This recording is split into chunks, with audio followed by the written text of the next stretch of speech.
So the first big one is, where is the information coming from? Is this a press release that I'm reading? And so, a press release is like something that's written by people in a company or people at an academic institution. And really the goal is to, make the research sound really important and interesting, either to, sell something if it's in the case of a company, or to, just benefit the reputation of the scientists if it's scientists at a university or at a hospital or a medical center.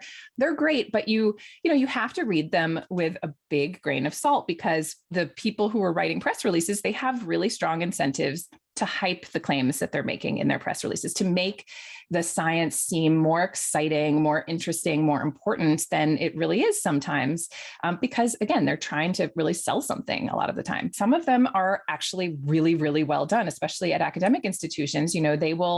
They will include information like, what are the limitations of this research? What are the weaknesses? What are the things that we don't know? And when I read a press release and I see information like that, that's when I know, okay, I can trust this press release a little more than I can trust one that's like, new cure for cancer will change the world, So I'm looking at the language. I'm looking at, is this couched in nuance?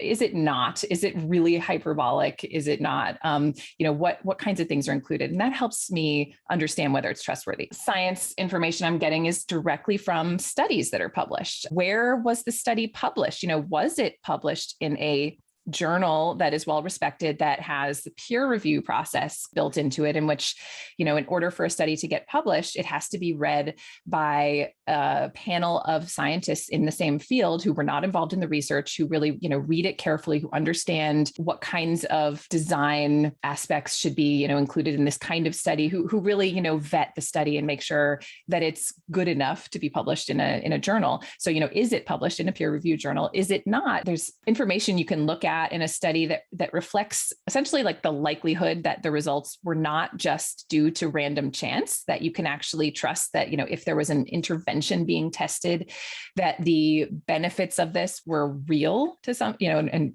were the result of the intervention. So you can look at study design, you can look at, what kind of study it is. Is it a clinical trial? Is it just a sort of observational study where, let's say, researchers are finding associations between things like, okay, a study finds that people who say they eat a lot of spinach are less likely to get into car accidents. And the conclusion they make is like, eating spinach prevents car accidents. And you have to think, well, wait a minute, this is just a correlation, an association between two things. And we have to be really careful about how we interpret that. We can't really say eating spinach prevents car accidents if we're looking at just an association, but there could be some other reason. Maybe just people who are very health conscious tend to eat spinach and also drive more carefully. And it's not that the spinach has anything to do with the car accident. So you have to sort of think about, like, how was it designed? What are the conclusions we can make based on how it's designed? Mm-hmm. Oh, and another really big one, is this a study that actually involved people, or was it done in animals or just cells? So there's, I remember learning in graduate school, one of my professors used to say, we've cured cancer in mice millions of times. So if you're looking at a study and it says, we've now cured, breast cancer with this new drug in mice, okay, that doesn't mean that it's going to work in people. So you really have to look at details like that too.